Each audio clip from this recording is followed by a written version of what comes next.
है कभी कदम आज भी सफ़र जारी है, नहारी है कभी कदम आज भी सफ़र जारी है। हमें खुशी इस बात की है कि मनीष भैया बिहारी हैं। जय हिंद, प्रणाम। मैं बेरोजगार बालक।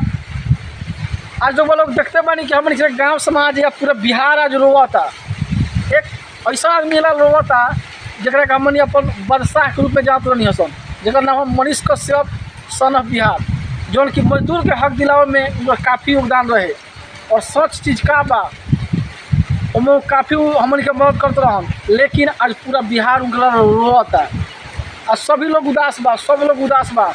अब ये कहता कि मनीष भैया कब बाहर रही हैं और हमन के उनको सपोर्ट भी करे के चाहिए कि मनीष भैया बाहर आवस और फिर से जैसन रहस जौन काम करस फिर से हमन उनका सपोर्ट करी और बाहर आवस।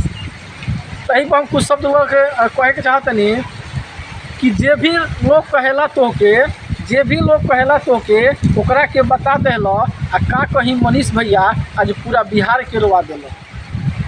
सच का होला सबके ही बता दिल आ का कहीं मनीष भैया आज पूरा बिहार के रोवा दिल। बिहार ही ना बल्कि पूरी दुनिया में सच के झंडा लहरा दिल आ का कहीं मनीष भैया आज पूरा बिहारी के रोवा दिल। मजदूर के